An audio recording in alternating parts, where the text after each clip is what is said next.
మా నియోజకవర్గంలో అధ్యక్ష 2-3 ఈద్గా గ్రౌండ్స్ ఉన్నాయి. ఒకటి ఎంఎస్ మక్తాలో ఉంది, ఒకటి బంజారాహిల్స్లో ఉంది. రేపు రంజాన్ మొదలవుతుంది కాబట్టి అది అక్కడ డంపింగ్ యార్డ్ గార్బేజ్ అంతా అక్కడ నింపుతా ఉన్నారు. నేను ఇప్పటికే రిప్రజెంటేషన్ చాలాసార్లు ఇచ్చి ఉన్నాను. అది కంటిన్యూస్గా గార్బేజ్ వేస్తూ ఉన్నారు. అదేవిధంగా కింగ్కోటిలో షేర్ గేట్ కింగ్కోటిలో సివరేజ్ లైన్ అనేది గత 6 మాసాల నుండి ఓవర్ఫ్లో అవుతూ ఉంది మెయిన్ రోడ్ మీద, ఎగ్జాక్ట్లీ కింగ్కోటి హాస్పిటల్ ముందు. ఎందుకంటే ఆ పక్కనే పెద్ద మసీద్ ఉంది. అదే ఇది కూడా చాలా సీరియస్ మ్యాటర్ అధ్యక్ష.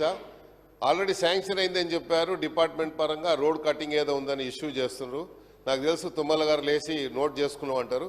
నోట్ కాకుండా ఇమ్మీడియట్లీ కమ్యూనికేట్ చేయండి డిపార్ట్మెంట్కి ఉన్నటువంటి అధికారులకి. ఎందుకంటే ఇది సివరేజ్ లైన్ మీ ఓల్డ్ మన ఎమ్మెల్యే క్వార్టర్స్ వచ్చే దారి అంతా కూడా బ్లాక్ అయి ఉన్నది. ఇది అధ్యక్ష.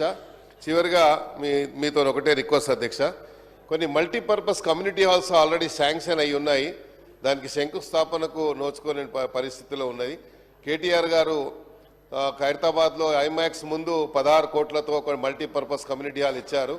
అదేవిధంగా ఎంఎస్ మక్తాలో బిఎస్ మక్తాలో ఒకటి ఇచ్చారు. ఇవన్నీ కూడా శాంక్షన్ అయ్యి రెడీగా ఉన్నాయి. దయచేసి అది కూడా త్వరలో ప్రారంభించాలని మా హైదరాబాద్ సిటీ ఇన్ఛార్జ్ మంత్రి గారికి ఇది కమ్యూనికేట్ చేయాలని కోరుతాం. థ్యాంక్ యూ అధ్యక్ష.